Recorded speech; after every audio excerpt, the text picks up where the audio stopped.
कल लास्ट वाला क्या था?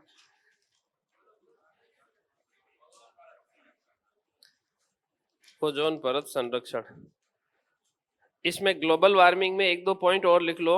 इसमें क्या लिखा है? समुद्रों का जल स्तर, नदियों में बाढ़ आती है, कृषि उत्पादन में कमी होती है, मौसमी घटनाओं में वृद्धि होती है, चक्रवातों में। ठीक है, एक दो घटना और लिख लो इसमें। ग्लोबल वार्मिंग के कारण दो ये घटना और लिखनी है। लिखो,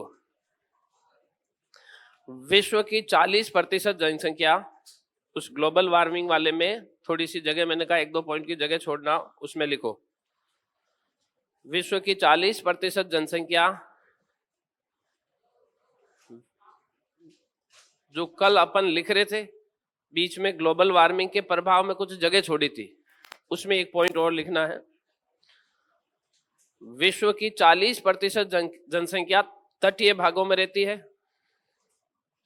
विश्व की 40% जनसंख्या कोस्टल एरिया में या तटीय भागों में रहती है। विश्व की 40% जनसंख्या तटीय भागों में रहती है। समुद्र का जल स्तर बढ़ने से, समुद्र का जल स्तर बढ़ने से, समुद्र का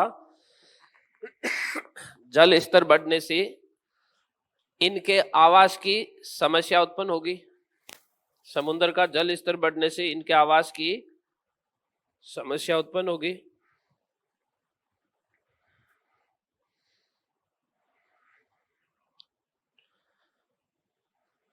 विश्व की 40% जनसंख्या तटीय भागों में रहती है। अगर समुद्र का जल स्तर बढ़ा तो इनके आवास की समस्या होगी।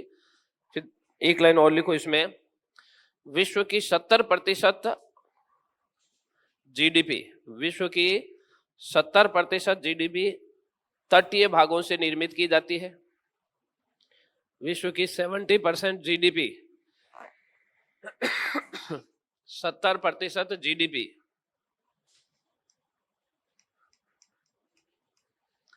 विश्व की 70% जीडीपी तटीय भागों से निर्मित की जाती है।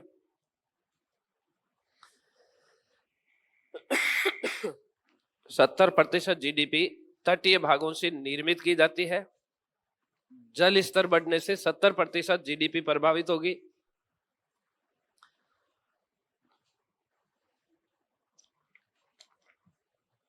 विश्व की, मैं लाइन वापस बोल रहा हूं, 70% जीडीपी तटीय भागों से निर्मित की जाती है।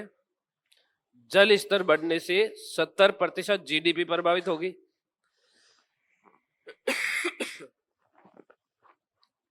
सत्तर प्रतिशत जीडीपी प्रभावित होगी। फिर एक लाइन और लिखो, इससे ओजोन परत का क्षरण तीव्र गति से होगा। ग्लोबल वार्मिंग से जो ओजोन डिप्लेशन है वो और फास्ट हो जाएगा। इससे ओजोन परत का क्षरण, इससे ओजोन परत का क्षरण और तीव्र हो जाएगा या अधिक हो जाएगा।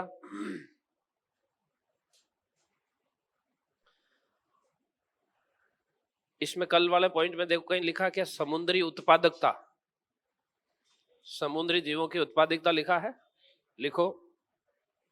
उसमें एक लाइन और लिखना, एक ही लाइन है लास्ट, इसलिए नया पेज लेने की जरूरत नहीं, उसी में कहीं एडजस्ट कर लो।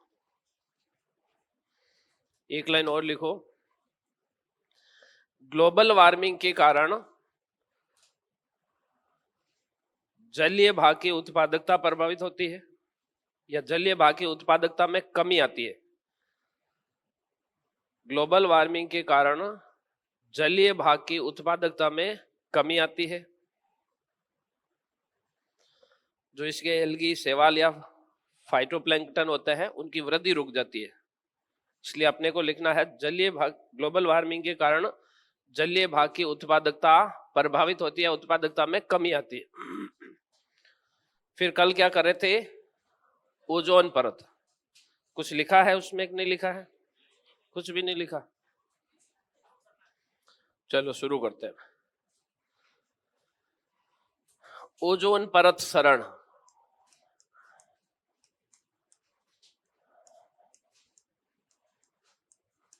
ओजोन डिप्लीशन, ये पृथ्वी का स्थलीय भाग, यहां पर 90 डिग्री ध्रुवीय क्षेत्र, इधर वाले भाग में भी 90 डिग्री ध्रुवीय क्षेत्र, बीच वाले भाग में विषुवत रेखा। जो पहला मंडल होता है या पहला जोन होता है या पहली लेयर होती है वो इस प्रकार से होती है, जिसको हम ट्रोपोस्फीयर बोलते हैं।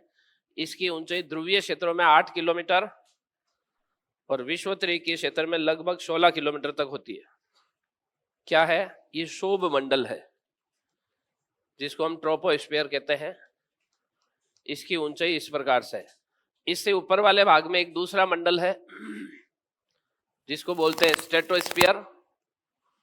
इसकी ऊंचाई 50 किलोमीटर तक है। ये दूसरा मंडल समताप मंडल, 50 किलोमीटर ऊंचाई तक। गैसें, विभिन्न प्रकार की गैसें वायुमंडल में किस किस प्रकार की ऊंचाई में पाई जाती है? तो सबसे नीचे वाले भाग में होती है कार्बन डाइऑक्साइड 32 किलोमीटर ऊंचाई तक। फिर उसके बाद ऑक्सीजन होती है 64 किलोमीटर ऊंचाई तक। और फिर उसके बाद में होती है नाइट्रोजन 128 किलोमीटर ऊंचाई तक। है क्या? इस धरातलीय भाग से कितनी ऊंचाई तक कौन सी गैस मिलती है? तो 32 किलोमीटर तक कार्बन डाइऑक्साइड मिलती है। ऑक्सीजन की उपलब्धता लगभग 64 किलोमीटर तक है। और नाइट्रोजन है वो 128 किलोमीटर ऊंचाई तक मिल सकती है। तो इस वाले भाग में ऑक्सीजन की मात्रा है 64 किलोमीटर तक मिलती है, इसलिए ऑक्सीजन की मात्रा है। जैसे जैसे ऊंचाई बढ़ती जाएगी ऑक्सीजन के अणु क्या होते जाएंगे? कम होते जाएंगे। तो 50 किलोमीटर से ऊपर वाले भाग में ऑक्सीजन की सांद्रता है वो घट जाती है। और 60 किलोमीटर और 70 किलोमीटर वाली रेंज के अंदर इसके कण एकदम विरल हो जाते हैं, रेयर हो जाते हैं। 60 से लेकर 70 किलोमीटर ऊंचाई वाला भाग है, उसके बीच में ऑक्सीजन की मिलने की संभावना कम हो जाती है। ऑक्सीजन के मिलने की संभावना कम। जो सूर्य से अल्ट्रावायलेट रेज आती है, सूर्य से आने वाली जो पैराबैंगनी किरणें होती है वो 3 प्रकार की होती है। अल्ट्रावायलेट ए, अल्ट्रावायलेट बी और सी।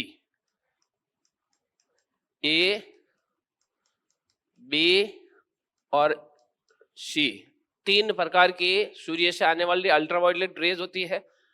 ए किरणें हानिकारक नहीं होती है और ये पृथ्वी पर विटामिन डी को उत्पन्न करने का काम करती है। बी हानिकारक होती है। अगर बी किरणें धरातलीय भाग तक आती है तो ये कैंसर जैसे रोग उत्पन्न करती है, ये हानिकारक होती है। सी कभी भी पृथ्वी वाले भाग पर नहीं आती है। विभिन्न प्रकार की वायुमंडलीय परतों के द्वारा इसका अवशोषण ऊपर वाले भाग में ही कर लिया जाता है। इनकी इंटेंसिटी सर्वाधिक होती है। ये सर्वाधिक तीव्र गैसें होती है जिसको वायुमंडल द्वारा बीच वाले भाग में ही अवशोषित कर लिया जाता है। लेकिन ये क्या करता है? लगभग 50 से 60 किलोमीटर नीचे तक आ जाता है। और इसकी इंटेंसिटी अधिक होने के कारण इसके रास्ते में जो भी ऑब्जेक्ट आता है या जो भी गैस के कण आता है उसको ये क्या करता है? तोड़ने का काम करता है। तो विटामिन ये अल्ट्रावायलेट सी इस वाले भाग में तो घूमते हुए ऑक्सीजन के अणु है जो ऊपर वाले भाग में ऐसे विरल ऑक्सीजन के अणु घूम रहे होते हैं। इन विरल ऑक्सीजन के अणुओं को ये अल्ट्रावायलेट सी आता है और इनको 2 भागों में तोड़ देता है। यूवीसी 2 भागों में तोड़ देता है। तो यहां पर इससे 2 नवजात ऑक्सीजन बन जाते हैं। नवजात ऑक्सीजन बनने के बाद में ये अधिक क्रियाशील हो जाते हैं और क्रियाशील होकर ये नीचे आते हैं। तो नीचे वाले भाग में इसको दूसरे जो ऑक्सीजन के अणु मिलते हैं उसके साथ ये संयुक्त हो जाते हैं। संयुक्त होकर ये क्या करते हैं? ओजोन का निर्माण करते हैं। जैसे ही यहाँ पर ओजोन का निर्माण होता है, ओजोन हल्की भारी होने के कारण नीचे वाले भाग में आती है। और जैसे जैसे ओजोन नीचे आती है ऑक्सीजन के अणु क्या होते हैं? ऊपर की ओर जाते हैं। ओजोन नीचे आएगी, ऑक्सीजन के अणु ऊपर जाएंगे। तो ओजोन यहां से लगभग 20 से लेकर 25 किलोमीटर वाले भाग में आकर इकट्ठी हो जाती है। ये 20 किलोमीटर से लेकर 25 किलोमीटर वाली रेंज के अंदर ओजोन आकर एक जगह इकट्ठी हो जाती है, जमा होने लगती है। ये पूरी की पूरी लेयर है ओजोन गैस से भर जाती है। इस प्रकार से ये पूरी भरी हुई है। तो यहां पर ओजोन का सर्वाधिक सांद्रण या सघनता मिलती है। ओजोन की सर्वाधिक सघनता या सर्वाधिक सांद्रण सघनता इस वाले भाग में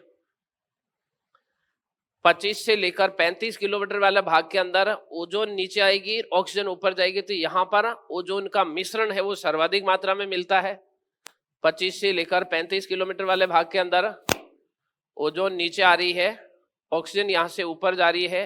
तो इस वाले भाग में ओजोन का सर्वाधिक मिश्रण मिलता है। सर्वाधिक मिश्रण इस वाले भाग में मिलता है। और 35 से ऊपर वाले भाग के अंदर, 35 से ऊपर वाले भाग के अंदर, यहां से लेकर 50 किलोमीटर के बीच वाले भाग के अंदर ओजोन का निर्माण सर्वाधिक होता है। यहां पर सघनता, मिश्रण और निर्माण। तो 35 से लेकर 50 किलोमीटर वाले भाग में ओजोन का निर्माण सर्वाधिक, ओजोन का निर्माण सर्वाधिक। यहां से ओजोन निर्मित होती है, नीचे जाती है और इस वाले भाग में आकर जमा हो जाती है। जो 20 से 25 किलोमीटर वाला भाग है इसको हम बोलते हैं ओजोन मंडल। पहले इसको ओजोन मंडल के रूप में पढ़ाया जाता था, अब ये समताप मंडल या स्ट्रेटोस्फीयर का भाग हो गया। स्ट्रेटोस्फीयर के अंदर ही पढ़ा जाता है। जैसे अपन पृथ्वी से ऊपर जाते हैं, धीरे धीरे जैसे जैसे हम ऊपर जाते हैं तो तापमान कम होता है। जैसे जैसे हम पृथ्वी के धरातलीय भाग से ऊपर जाएंगे तापमान कम होता जाएगा। प्रति कितनी, ऐसा अपन ने पढ़ा है, प्रति 165 मीटर की ऊंचाई पर 1 डिग्री सेल्सियस तापमान कम हो जाता है। तो ये तापमान घटते घटते इस ट्रोपोस्फीयर की अपर लेयर के अंदर -80 डिग्री सेल्सियस हो जाता है। जो शोभ मंडल की ऊपरी सीमा है यहाँ पर -80 तक आ जाता है। लेकिन जैसे ही इससे ऊपर बढ़ते हैं इस ओजोन की सघनता के कारण तापमान फिर से बढ़ने लगता है। यहाँ पर ओजोन अधिक है, इसकी वजह से तापमान बढ़ने लगता है। और ये पूरा बढ़ते बढ़ते जब तक ये स्ट्रेटोस्फीयर या समताप मंडल है, इस पूरे लेयर के अंदर ओजोन की अधिकता है। इस ओजोन की अधिकता के कारण यहाँ पर तापमान बढ़कर जो -80 डिग्री था वो कितने हो जाता है, 80 डिग्री बढ़ गया। जो -80 था उसने वापस बढ़ाते बढ़ाते लेकर 0 के पास आ गया। तो ये वाला जिस भाग के अंदर लगभग 20 से लेकर 50 किलोमीटर के बीच वाला भाग है, ये ओजोन परत का काम करता है। जो अपन पढ़ते हैं ना ओजोन परत डिप्लीशन, इसी भाग की घटना है। इस भाग के अंदर कैसे होता है, तो पहले तो ओजोन सर्वाधिक कहां पर है, मिश्रण कहां पर होता है, निर्माण कहां होता है, और इसके निर्माण की प्रोसेस कहां पर तैयार होती है। तो इससे ऊपर वाले भाग में इसकी प्रक्रिया बनती है। ऑक्सीजन अणु टूटेगा, नीचे आएगा और फिर वहां पर उसका निर्माण करने का प्रोसेस करेगा। ओजोन कहां पर कितनी है, इसको कैसे मापा जाता है। अपन कहते हैं ओजोन परत में छेद हो गया। जो छेद वाली घटना है वो क्या है, ओजोन को मापने के लिए जो यूनिट आती है उसको बोलते हैं डाब्सन यूनिट। इसकी मोटाई को डाब्सन यूनिट या डाब्सन इकाई में मापा जाता है। ओजोन की जो थिकनेस है उसको डाब्सन यूनिट में मापा जाता है। और वायुमंडल में जो ओजोन की थिकनेस है वो 300 डाब्सन है, 300 डाब्सन है। अगर ये थिकनेस 300 की अपेक्षा और कम हो जाए, कितनी कम हो जाए, तो अगर इसकी मोटाई 220 डाब्सन से या 220 डाब्सन तक आ जाए तब हम कहते हैं ओजोन परत के अंदर छेद हो गया। ओजोन परत के अंदर कभी भी छेद नहीं होता है, कभी भी ओजोन परत पूरी तरह से वहां से गायब नहीं होती है। उसकी क्या होती है, जो पहले इतनी थिकनेस थी वो थिकनेस क्या हो गई, कम हो गई। इसी घटना को कहा जाता है ओजोन डिप्लीशन, ओजोन परत का क्षरण या ओजोन परत में छेद हो गया।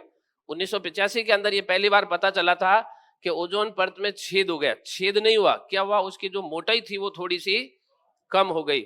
और अगर इसकी मोटाई 300 डाब्सन से घटकर 220 डाब्सन तक आ जाता तब हम उसको बोलते हैं घटना को अब ओजोन परत में छेद हो गया या ओजोन परत का क्षरण हो गया। एक डाब्सन कितने बराबर होता है, एक डाब्सन बराबर 0.01 मिलीमीटर के बराबर होता है। एक डाब्सन जो यूनिट है ये कितने मिलीमीटर के बराबर होता है, तो 0.01 मिलीमीटर के बराबर होता है। तो अपन यहाँ पर देख सकते हैं कि इस वाले भाग में कितने सेंटीमीटर मोटी ओजोन की परत एक लाइन के रूप में है। ऊपर वाले भाग में तो बिखरी हुई है, जो ओजोन परत की यहाँ वाले भाग है, एक डाबसन 0.01 इंटू 300, इसको मल्टीप्लाई करके देख लो, वो यहाँ पर एक परत के रूप में है, जहां पर अपन इसकी सर्वाधिक सघनता मानते हैं, यहाँ पर एक लेयर के रूप में है। और यही लेयर पृथ्वी के लिए सूर्य से आने वाली अल्ट्रावायलेट रेज से हमारी रक्षा करती है। ओजोन गैस खुद जहरीली है, ये तो ऊपर है जब भी तक ठीक है, पृथ्वी पर खुद आ गए तो ये खुद मार दे, लेकिन ये ऊपर है तो ये क्या करते हैं, हमारे लिए एक सुरक्षा कवच का काम करती है और सूर्य से आने वाले अल्ट्रावायलेट रेज को एब्जॉर्ब करके पृथ्वी तक आने से रोक देती है। तो पहले इसको बना लो, फिर इसके अंदर शरण वाला भाग पढ़ते हैं।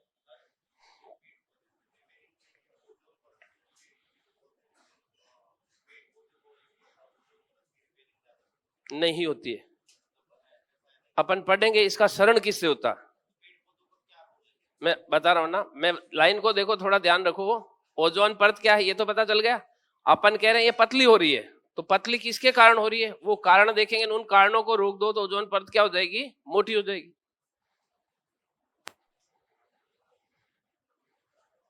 हाँ, ओजोन परत का निर्माण कैसे होता है, कहां पर इसकी सर्वाधिक सघनता है, कहां मिश्रण ज्यादा है, कौन से भाग की घटना है, ओजोन की सर्वाधिक सघनता, सर्वाधिक मिश्रण, सर्वाधिक निर्माण और निर्माण की प्रक्रिया। इस वाले पूरे भाग के अंदर ओजोन भरी है, दिमाग के अंदर इसका हल्का सा पिक्चर रखना है। ये 300 डाबसन यूनिट बड़ी है,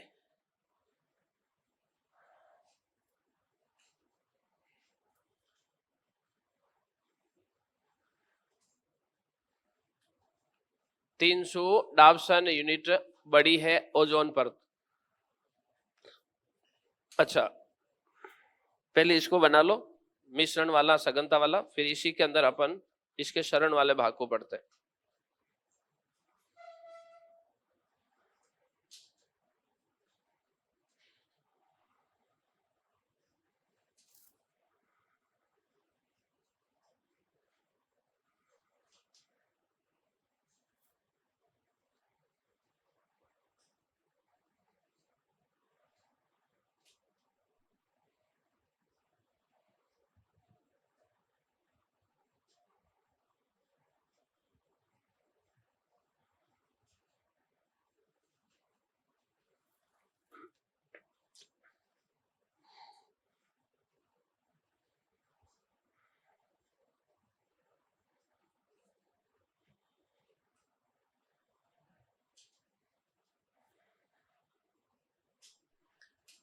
ओजोन परत, नीचे वाला भाग इसको बोलते हैं शोभ मंडल,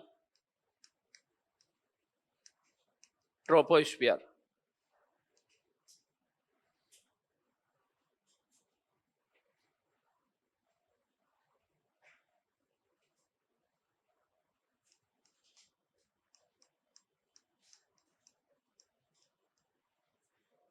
ये वाला पूरा भाग यहां से लेकर वहां तक का भाग कहलाता है स्ट्रेटोस्फीयर या समताप मंडल।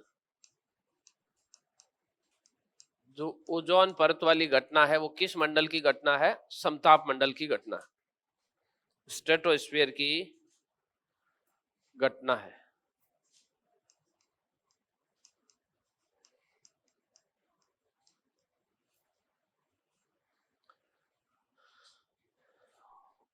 ओजोन परत समताप मंडल की घटना है।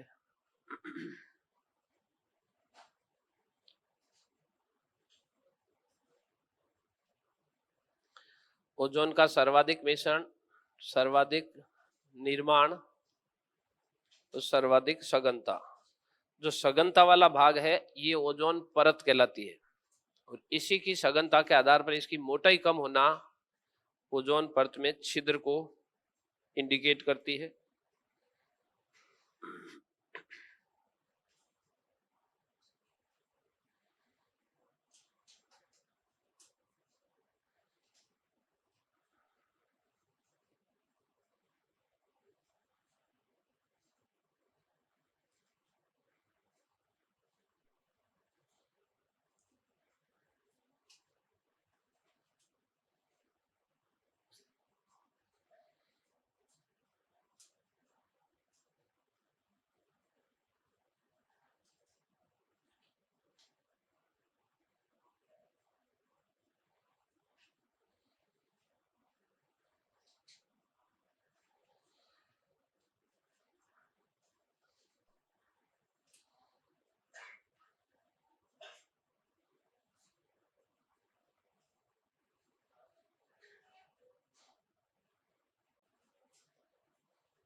ओजोन डिप्लेशन, ओजोन परत का क्षरण।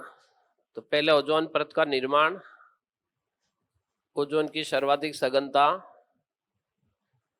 फिर ओजोन कितनी मोटी, तो 300 डाबसन तक मोटी है।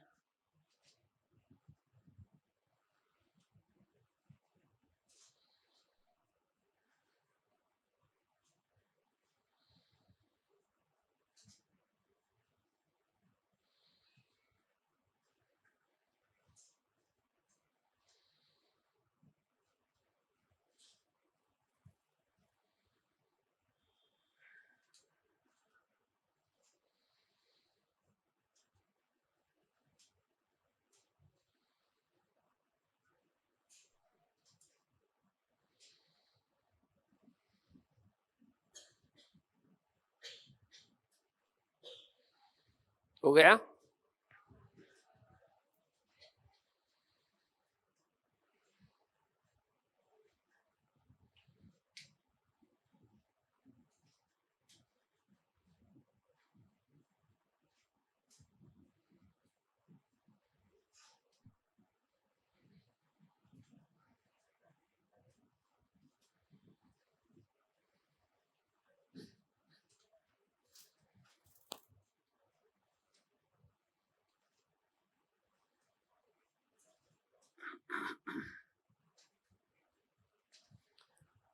ओजोन परत क्षरण संबंधी घटना किस मंडल की है? सिंपल क्वेश्चन है, यहां से आपको इसको ध्यान रखना, ये समताप मंडल की घटना है।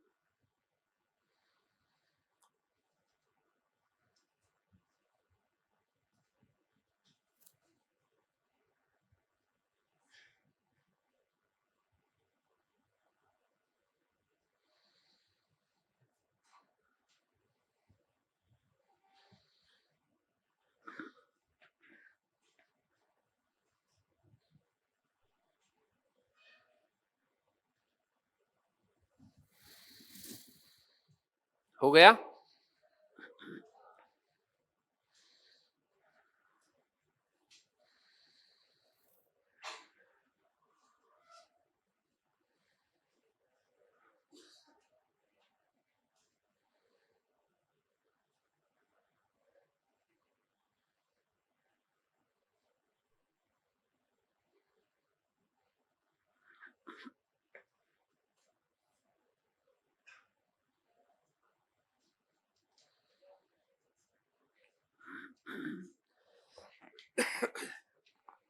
यहां पर हमें ओजोन क्या है, कहां पर ज्यादा है, ये लाइन समझ में आ जानी चाहिए। कैसे बनती है? अच्छा, इससे नीचे ओजोन परत का निर्माण क्यों नहीं होता है 20 किलोमीटर से? कारण है कि ओजोन के निर्माण के लिए हमें अल्ट्रावायलेट रेज सी चाहिए। सी इसके नीचे आती नहीं है, इसलिए ऑक्सीजन के अणु है वो टूटते नहीं है, और जब तक वो टूटेंगे नहीं तब तक ओजोन का निर्माण नहीं करेंगे। और 60 से ऊपर वाले भाग में इसका निर्माण क्यों नहीं होता है? 70 से ऊपर वाले भाग में, वहां पर खुद ऑक्सीजन के अणु नहीं है। अल्ट्रावायलेट सी तो है, तोड़ने के लिए तैयार है, लेकिन वहां ऑक्सीजन के अणु नहीं है, इसलिए वहां वाले भाग के अंदर ओजोन का निर्माण नहीं है। इसलिए ओजोन का निर्माण है वो 20 से लेकर लगभग 65-70 किलोमीटर के बीच वाले भाग में ही है। इससे ऊपर नहीं, ऑक्सीजन के अभाव में, इसके नीचे नहीं, अल्ट्रावायलेट सी के अभाव में। हटा दूं इसको। अब अपन इसको थोड़ा सा देखते हैं कि ओजोन परत के जो क्षरण वाली बात है वो क्या है। लाइन को ध्यान रखना, ये 90 डिग्री, ये वाला भाग भी 90 डिग्री,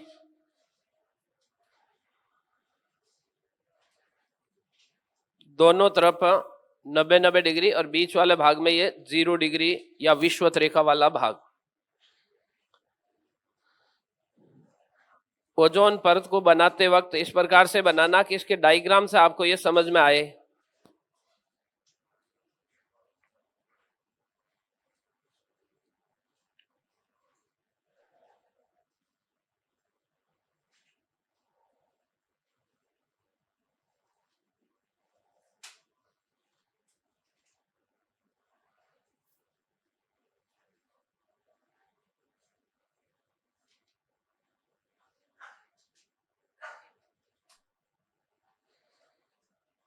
ये है दक्षिणी ध्रुव या अंटार्कटिका,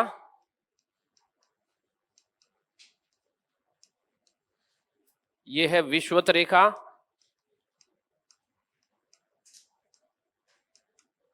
ये वाला भाग है आर्कटिक।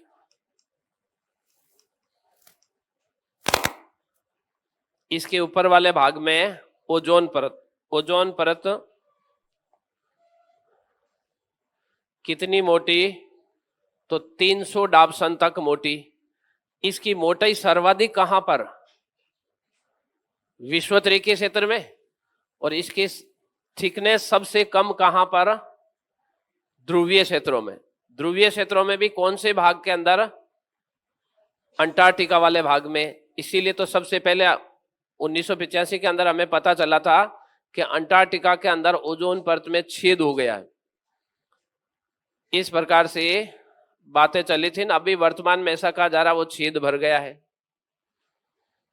सबसे इसकी थिकनेस कम है वो अंटार्कटिका वाले भाग में है। कुछ लाइनें आपको ध्यान रखनी है।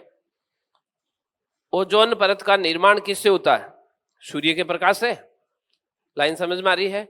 अपन को सूर्य का प्रकाश चाहिए जिससे ऑक्सीजन को तोड़ सके और टूटी हुई ऑक्सीजन दूसरे ऑक्सीजन के साथ मिलकर ओजोन का निर्माण करे। तो ध्रुवीय क्षेत्रों के अंदर जो अंटार्कटिका वाला भाग है, ये तो क्या होता है, 6 माह तक अंधेरे में रहता है। 6 माह तक सूर्य का प्रकाश नहीं आता है। लाइन को समझ में आ रही है। ध्रुवीय क्षेत्रों में 6 माह का दिन और 6 माह की रात होती है। ऑक्सीजन को तोड़ने के लिए क्या चाहिए, सूर्य का प्रकाश चाहिए। यानी 6 माह तक तो यहां पर सूर्य का प्रकाश मिलेगा नहीं। 6 माह तक इस वाले भाग में सूर्य का प्रकाश मिलेगा नहीं, तो ऑक्सीजन के अणु टूटेंगे नहीं। जब ऑक्सीजन का अणु टूटेंगे नहीं तो ओजोन का निर्माण नहीं होगा। जब ओजोन का निर्माण नहीं होगा तो क्या होगा, जो ओजोन है वो ही ओजोन धीरे धीरे क्या होती जाएगी, श्रिंक होती जाएगी। जितनी मोटाई थी वो मोटाई हल्की धीरे धीरे कम होती जाएगी। कौन कम करते हैं ये आगे अपन फैक्टर लिखेंगे। पहले ये समझना कि यहां पर ओजोन का निर्माण ही कम होता है। इस वाले भाग में जो ओजोन परत का छेद अंटार्कटिका में क्यों हुआ, कारण है कि वहां पर ओजोन परत का निर्माण ही कम होता है। यहां पर सबसे बड़ी क्यों है, विषुवत रेखीय क्षेत्र में तो पूरे वर्ष तेज गर्मी पड़ती है, तो यहां पर ऑक्सीजन के अणु अधिक तोड़े जाते हैं, इसलिए इस वाले भाग में ओजोन का निर्माण सर्वाधिक होता है। लाइन को ध्यान रखना कि निम्न में से किस भाग में ओजोन परत में कभी छेद नहीं होगा, कौन से में, विषुवत रेखीय क्षेत्र में कभी भी छेद नहीं होगा, क्योंकि यहाँ पर 24 आवर्स बनती है और ये सूर्य का प्रकाश आता है और यहाँ 24 आवर्स बनती है। छेद बड़े कहाँ हो सकते हैं या छेद होने की संभावना कहाँ पर है, तो अंटार्कटिका और आर्कटिक वाले भाग में। अंटार्कटिका के अंदर छेद बड़ा क्यों, आर्कटिक में कम क्यों। अंटार्कटिका वाला भाग पूरा जलीय भाग है, वहां पर स्थलीय भाग नहीं है, इसलिए जो सूर्य का प्रकाश आता है वो रिफ्लेक्ट होकर नहीं आ पा रहा। यहां पर जितना ही सागरीय भाग में जा रहा है वो क्या कर रहा है, सागर वापस उसको रिफ्लेक्ट नहीं करता है। इसलिए आर्कटिक की अपेक्षा जो बड़ा होल होगा वो कहां पर होगा, अंटार्कटिका में होगा। अंटार्कटिका वाले भाग के अंदर जो इस डाबसन ये ओजोन परत है, इसकी मोटाई है वो 300 डाबसन से हमेशा ही कम रहती है। इधर वाले भाग के अंदर इसकी मोटाई है वो 280 डाबसन तक रहती है। ये वाला भाग है लगभग 310 डाबसन तक रहता है और इधर वाला भाग है ये 290 डाबसन तक रहता है। औसत रूप से है ये, औसत रूप से जब इस वाले भाग के अंदर कुछ ऐसी प्राकृतिक घटनाएं होती है तब इसकी मोटाई धीरे धीरे घटकर कितनी हो जाती है, 220 डाबसन होते ही हम कहते हैं कि अंटार्कटिका पर ओजोन परत में छेद हो गया या छिद्र हो गया। छेद या छिद्र हो गया। छिद्र का मीनिंग ये कभी नहीं होता कि उस ओजोन परत में पूरा होल हो गया, केवल उसकी थिकनेस है वो क्या हो गई, कम हो गई। इसको कहा जाता है ओजोन परत में छेद होना। अच्छा, अंटार्कटिका के अंदर ये ओजोन परत के छेद होने की सर्वाधिक संभावना कौन से महीने में रहेगी, कुछ लाइनें हैं इनको क्लियर करना है। ये ऑब्जेक्टिव क्वेश्चन है डायरेक्ट कि निम्न में से कौन से भाग में कभी भी ओजोन परत में छेद नहीं हो सकता है।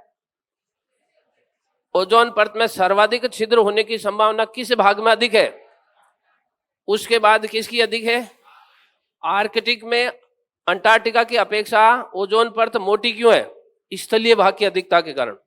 इधर वाले भाग में स्थलीय भाग अधिक है, इधर वाले भाग में, इसलिए इसकी परत हमेशा ही छोटी रहेगी और उसकी अपेक्षा इसकी परत थोड़ी उससे बड़ी रहेगी।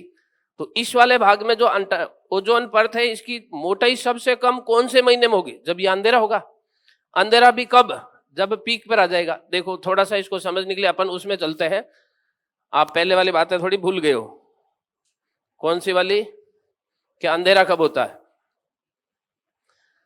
ये विषुवत रेखा, ये कर्क रेखा और ये सूर्य मार्च में यहां पर, सितंबर में यहां पर, जून में यहां पर, दिसंबर में यहां पर।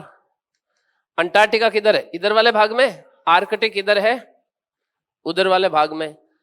जब यहां से सूर्य इस रेखा से ऊपर की ओर जाने लगेगा तब यहां क्या होने लग जाएगा? अंधेरा। यहां से अंधेरा होते होते अब अंधेरा है, अब अंधेरा है। यानी जब हमने मार्च वाले भाग में यहां पर सूर्य, इस वाले भाग में सूर्य था, तब तो बन रही थी ओजोन, तब तो ओजोन का निर्माण हो रहा था। मार्च से सूर्य जैसे ही दक्षिण उत्तरायण होता है यहां पर ओजोन का निर्माण कम हो जाता है। मार्च में कम, फिर अप्रैल में और कम, मई में कम, जून में कम। धीरे धीरे क्या हो रही है? वो छोटी होती जा रही है। जून में कम, जुलाई में कम, अगस्त में कम, सितंबर में कम। और जो सबसे कम इसकी लोवेस्ट सीमा होगी जब तक सूर्य निकलने वाला होगा, उससे पहले वाला टाइम पीरियड है उसमें सबसे कम हो जाएगी। लाइन को वापस मैं बोल रहा हूं, आपको समझना। सूर्य का प्रकाश आया, इतनी बड़ी ओजोन परत का निर्माण हो गया। अब सूर्य का प्रकाश चला गया तो दूसरे दिन थोड़ी कम, तीसरे दिन कम, चौथे दिन कम, पांचवें दिन कम, छठे दिन कम, सातवें दिन, मान लो 10वें दिन सूर्य निकलना है, 8वें दिन कम, 9वें दिन कम, 10वें दिन निकलने से जस्ट पहले वो क्या होगी? सबसे कम, या उसका जो थिकनेस है वो सबसे कम हो जाएगी। तो यहां पर सूर्य निकलना कब शुरू होगा? 23 सितंबर के बाद में। इसलिए इसमें बोला जाता है कि अंटार्कटिका के अंदर जो ये परत है सबसे पतली कौन से महीने में होती है? अक्टूबर के अंदर। अक्टूबर का जो फर्स्ट वीक होता है, क्योंकि सूर्य निकलते ही उससे तेज गति से रोशनी नहीं आती है, हल्का सा 2-4 दिन आने के बाद में वो सूर्य की रेज है वो थोड़ी उसके ऊपर सीधी चमकती है और उसको ऑक्सीजन को तोड़ने का प्रयास करती है। तो अक्टूबर या इस अंटार्कटिका के अंदर जो ओजोन परत में छेद होने की घटना है वो अक्टूबर माह के अंदर होगी, या ओजोन परत की जो सबसे कम मोटाई होगी वो अंटार्कटिका के अंदर अक्टूबर माह में होगी। तो इस वाले भाग में कब होगी? इस वाले भाग में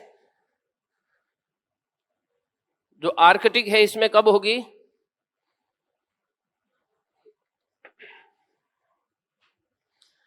अपने को यहां पर होल करना है।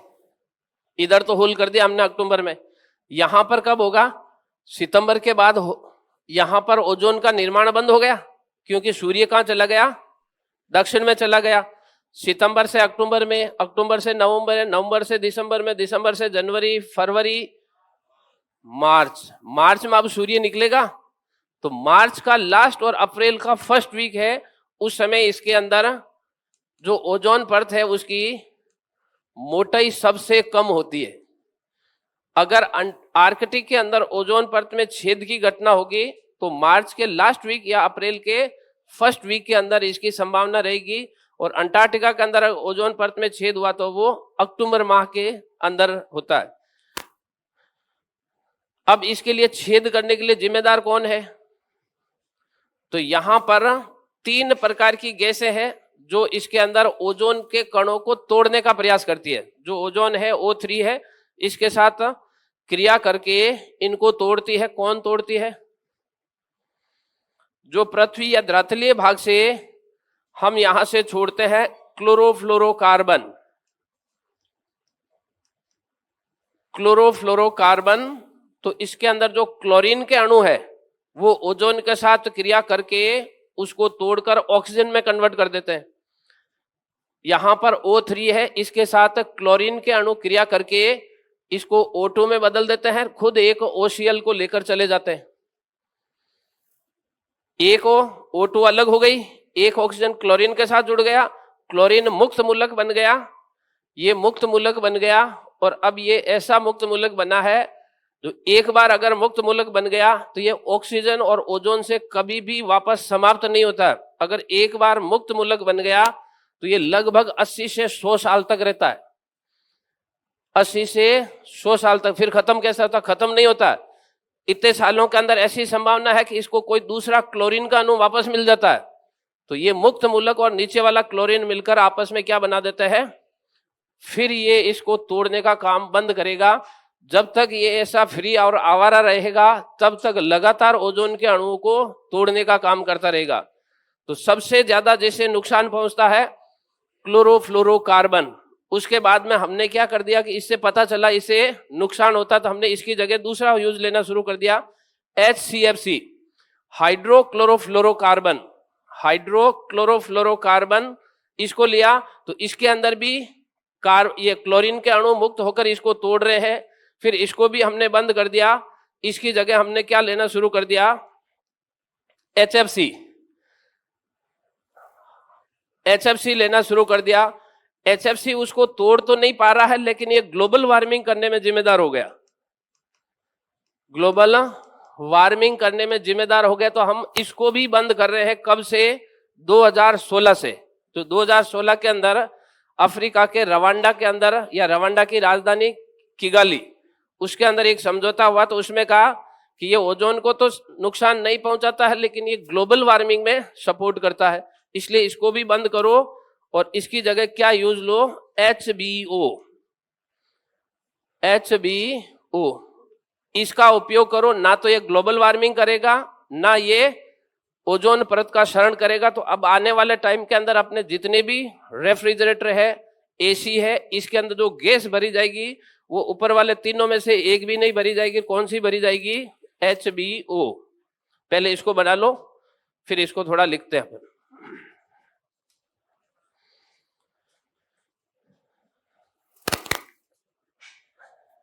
HBO नहीं, HFO है। HFO, हाइड्रोफ्लोरोओलियंस, इसका नाम है हाइड्रोफ्लोरोओलियंस। ये आने वाले टाइम के अंदर जितने भी अपने प्राकृतिक है, जो कूलेंट के साधन है, उनमें भरी जाने वाली गैस होगी। इससे ना तो ओजोन परत को क्षरण होगा, ना इससे ग्लोबल वार्मिंग होगी। इन तीन गैसों के लिए, कौन सी तीन? CFC, HFC और HFC के HCFC, इन तीनों के लिए तीन समझौते हो रखे हैं।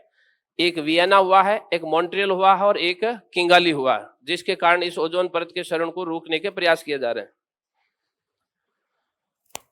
ये यहां पर इस मैप से जुड़े हुए क्वेश्चन आते हैं, इसलिए इसको ध्यान रखना। और मैप से ये क्वेश्चन इजी निकल पाते हैं कि सर्वाधिक ओजोन की मोटाई किस भाग में है, इसकी मोटाई सबसे कम किस भाग में है, अंटार्कटिका में होल होने की अधिक संभावना क्यों रहती है, या अंटार्कटिका में कौन से महीने में ओजोन परत की जो थिकनेस है, मोटाई है, उसमें सर्वाधिक कमी आती है।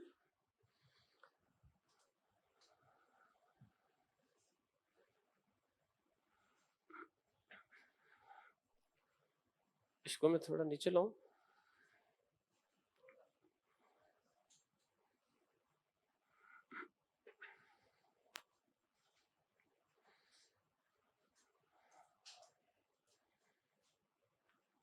आर्कटिक के अंदर मार्च और अप्रैल, ये कौन से महीने हैं? जब इसकी मोटाई सबसे कम होती है। अक्टूबर में उसकी मोटाई सबसे कम होती है।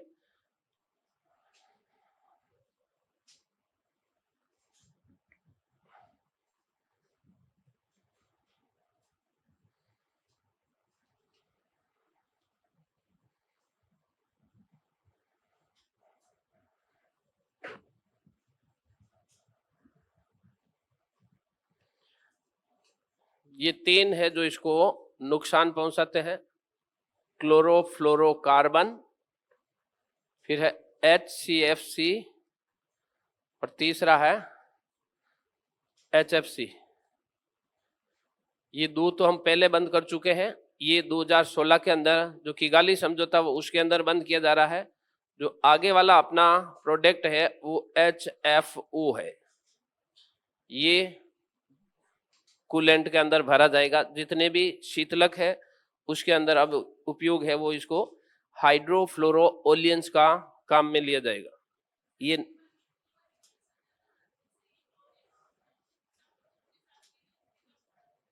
क्लोरोफ्लोरोकार्बन के अंदर क्लोरीन के अणु होते हैं। ये क्लोरीन के अणु जाकर ओजोन से क्रिया करते हैं।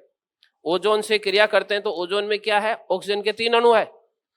ओजोन के 3 अणु होने के कारण ये क्या करता है, एक ओजोन का अणु खुद ले लेता है और पीछे क्या बचता था, 2 बच गए, तो ऑक्सीजन को मुक्त कर दिया और खुद ऑक्सीजन को लेकर यहां पर एक फ्री रेडिकल बना दिया इसने, फ्री रेडिकल बना दिया। अब ये फ्री रेडिकल क्या करता है, जहां भी जाता है उस वाले भाग के अंदर ओजोन परत को, ओजोन अणुओं को लगातार तोड़ता, क्योंकि ये फ्री रेडिकल है। फिर ओजोन को जाकर एक ऑक्सीजन अलग करता, फिर ऑक्सीजन को जाकर उसका ऑक्सीजन एक एक अणु अलग करके ऑक्सीजन का निर्माण करता है और ओजोन को तोड़ता है। तो ये कब तक खत्म नहीं होगा, जब तक इसको अगला Cl नहीं मिल जाता, कोई क्लोरीन का मुक्त अणु नहीं मिल जाता। जैसे ही इसको क्लोरीन का कोई दूसरा इसी प्रकार से घूमता हुआ अणु मिलेगा, तब ये क्या हो जाएगा, Cl2 हो जाएगा और इसकी जो फ्री रेडिकल है वो खत्म हो जाएगा और फिर ये खुद समाप्त हो जाएगा। हाँ, साल तक ये रहता है। इसकी ऐसा माना जाता है कि इसको अगला जो क्लोरीन अणु मिलेगा, इसकी औसत आयु है वो 80 से 100 वर्षों के तक है। यानी एक क्लोरीन का जो अणु मुक्त हो गया है वो लगभग इतने साल तक यहां ओजोन का शरण करता रहेगा।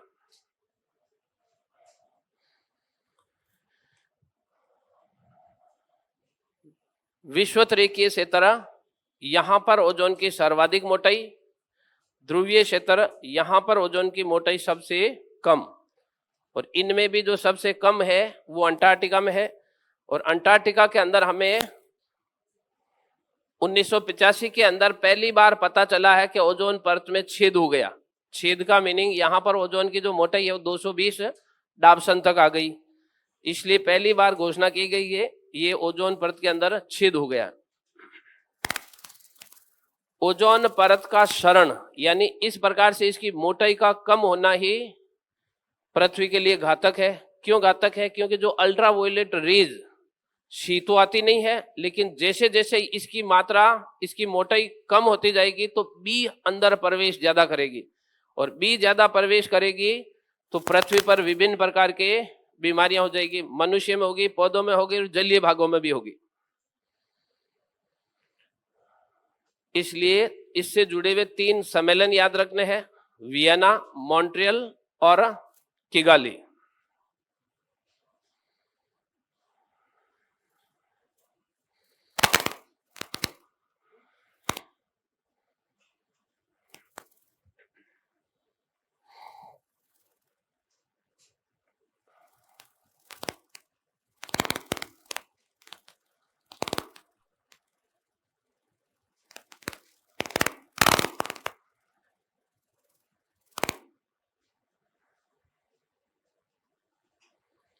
ओजोन परत का क्षरण,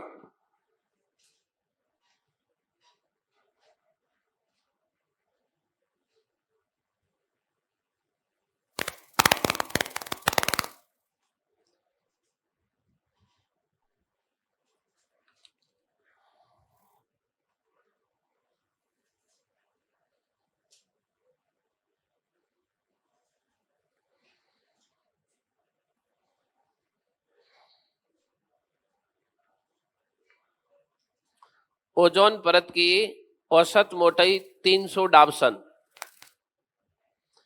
जहां पर ये एक लेयर के रूप में मिलती है वो है 20 से 25 किलोमीटर वाला भाग, इसको कहा जाता है ओजोन परत। ओजोन मंडल किसे कहा जाता है, जहां तक ओजोन गैस मिलती है 20 से लेकर 50 किलोमीटर वाले भाग में ओजोन मिलती थी, ओजोन मंडल कहलाता है। ओजोन मंडल किसका भाग है, तो समताप मंडल का भाग है। ये लाइनें ध्यान रखनी है। हो गया ये।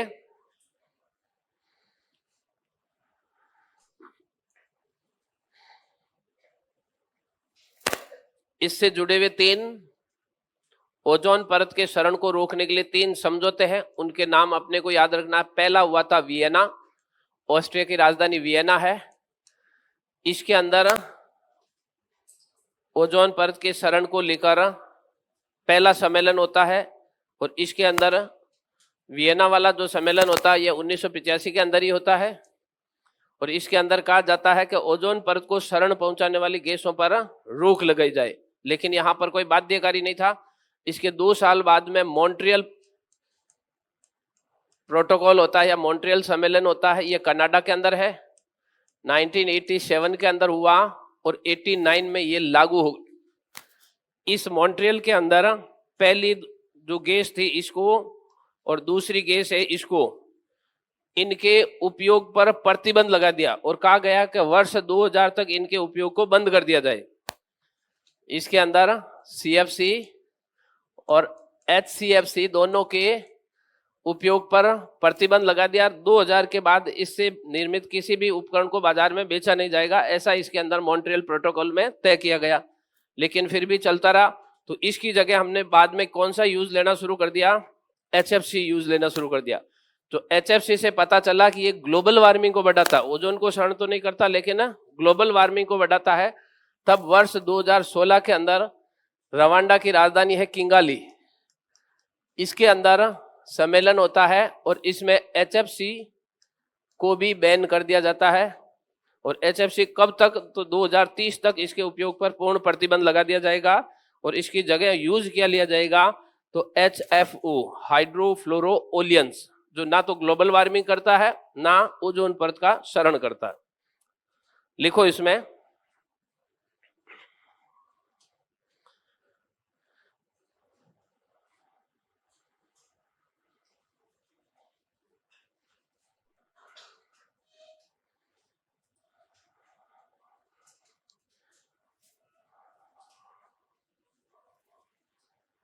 ऊपर ओजोन परत में क्षरण, पहला लिखो ओजोन परत क्या है, फिर दूसरे में लिखेंगे ओजोन परत का मेजरमेंट, माप, कहां पतली कहां छोटी, और तीसरे में लिखेंगे ओजोन परत को क्षरण पहुंचाने वाले कारक। पहला लिखो ओजोन परत, डैश करके लिखो ओजोन परत कहां है और क्या कैसी मिलती है। ओजोन परत, ऊपर हेडिंग तो लगा हुआ ओजोन परत में क्षरण, इसको अपन 2-3 पार्ट्स में करते हैं। ओजोन परत क्या है, फिर ओजोन परत की मोटाई यानी ओजोन परत किस प्रकार से व्यवस्थित है, कहाँ मोटी है कहाँ छोटी है और किस यूनिट में इसकी मापा जाता है।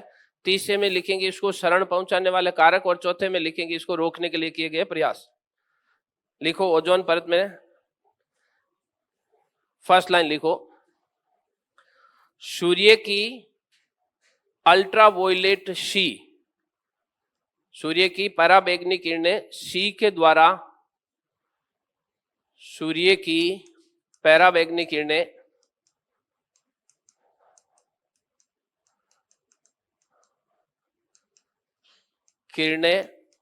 सी के द्वारा,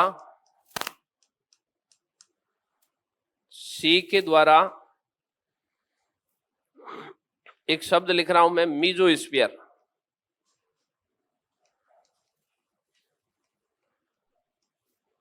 इसको बोलते हैं मध्य मंडल।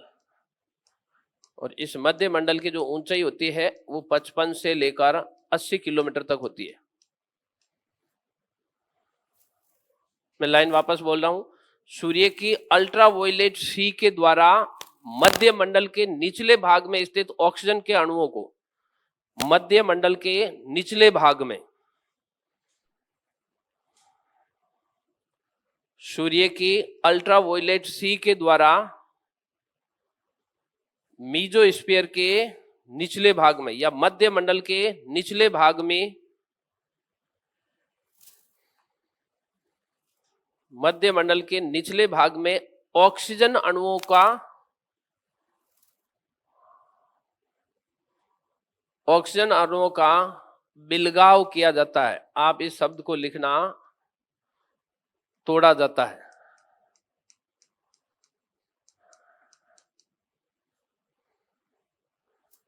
ऑक्सीजन अणुओं का बिलगाव किया जाता है, ब्रेकअप किया जाता है, तोड़ा जाता है उनको।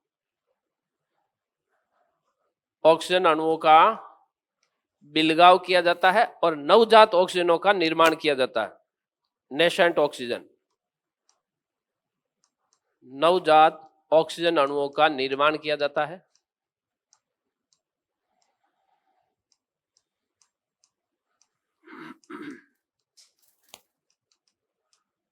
ऑक्सीजन अणुओं का निर्माण किया जाता है।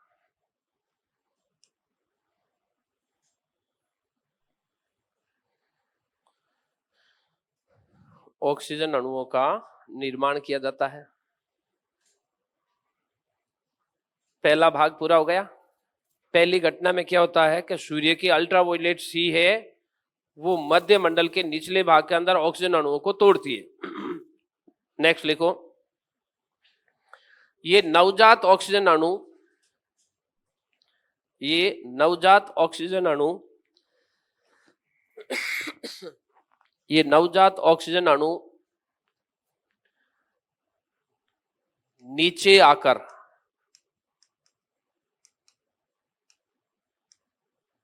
ये नवजात ऑक्सीजन अणु नीचे आकर, कितने नीचे, तो ब्रैकेट में लिखना 50 किलोमीटर से नीचे। ये नवजात ऑक्सीजन अणु नीचे आकर, ब्रैकेट में लिखना 50 किलोमीटर से नीचे, नीचे आकर अन्य ऑक्सीजन से मिलकर, अन्य ऑक्सीजन अणु से मिलकर,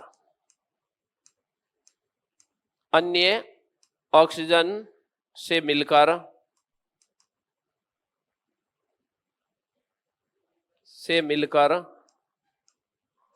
ओजोन का निर्माण करते हैं।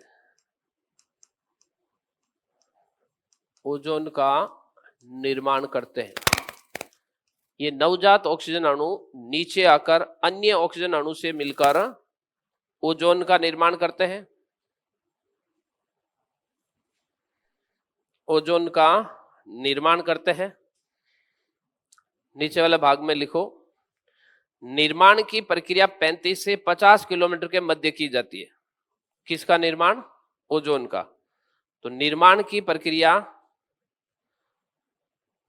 35 से 50 किलोमीटर के मध्य भाग में की जाती है।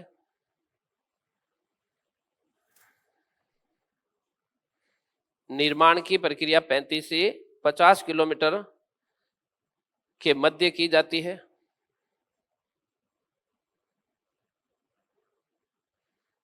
फिर नेक्स्ट लाइन लिखो, यहां निर्मित ओजोन, यहां निर्मित ओजोन, यहां निर्मित ओजोन नीचे आकर, यहां निर्मित ओजोन नीचे आकर 20 से 25 किलोमीटर वाले भाग में जमा हो जाती है।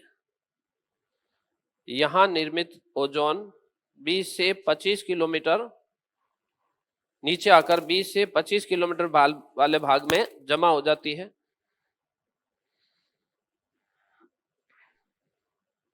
यानी 35 से 50 के बीच में जिसका निर्माण हुआ वो नीचे आई और कहां जमा हो गई? 20 से 25 किलोमीटर वाले भाग में जमा हो जाती है। इसलिए नेक्स्ट लाइन लिखो, इसके आगे स्टार लगाना, ये ऑब्जेक्टिव लाइन है। इसलिए 20 से 25 किलोमीटर के मध्य ओजोन की सर्वाधिक सघनता पाई जाती है। इसलिए 20 से 25 किलोमीटर के मध्य, इसलिए 20 से 25 किलोमीटर के मध्य ओजोन की सर्वाधिक सघनता पाई जाती है।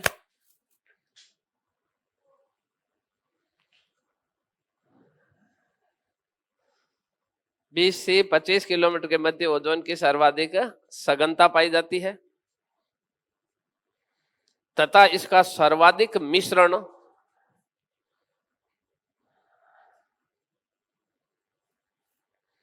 तथा इसका सर्वाधिक मिश्रण 25 से 35 किलोमीटर वाले भाग के मध्य मिलता है। सर्वाधिक मिश्रण 25 से 35 किलोमीटर के मध्य वाले भाग में मिलता है। इसका सर्वाधिक मिश्रण 25 से 35 किलोमीटर वाले भाग के मध्य मिलता है। तो इसमें तीनों चारों लाइनें क्लियर हो रही है।